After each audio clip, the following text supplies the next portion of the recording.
Yep. Hey everybody, I'm MLive's Nick Baumgartner here, along with Matt Wenzel after Michigan moves to 2-0, Matt, with a 51-14 win over Central Florida. Some really good things today for Michigan, some question marks today for Michigan. The first takeaway, though, I thought was Wilton Speight. Pretty good.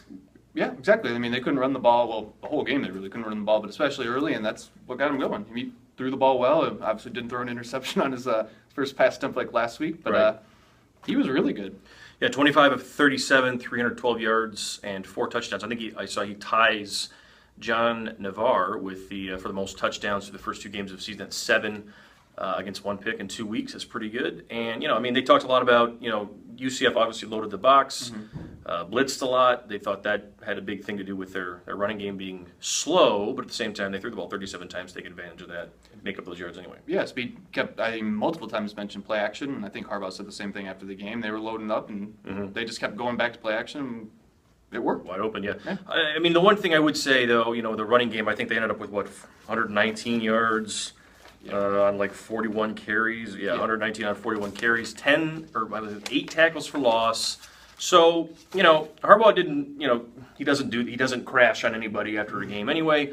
But, didn't do a great job with the blitz pickup, didn't do a great job with the push. And if it wasn't Davion Smith just, creating yards after carry, there just wasn't anything there on the ground. But at the same time, it kind of felt like Central Florida was just saying, we're just going to go for broke with this, and you're going to have to throw it anyway. Yeah, they dared him to do it, basically, and, well, Speed And was it able worked. to do it. Right.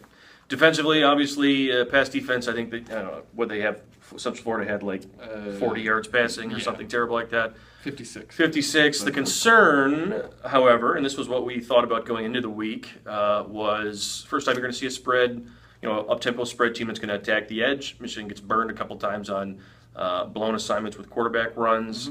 An 87-yarder off the edge, like 270 yards on the ground for Central Florida. Yep. What did you see from that?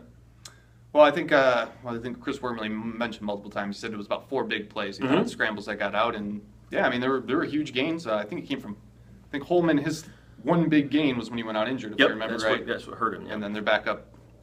A couple of them, I think. Yep. And then the big one off the edge. That's interesting. Yeah, they'll have to clean that stuff up. I mean, there were times where guys, I thought Mike McCray may have been held on the on the big long one. Maybe not, though, but at the same time, DeMonte Thomas takes a terrible angle on the ball, and that thing should never have gone for 87 yards. That should be a concern for them, or at least something they're going to have to clean up. Is, you're going to play Ohio State at some point. You're going to play Indiana.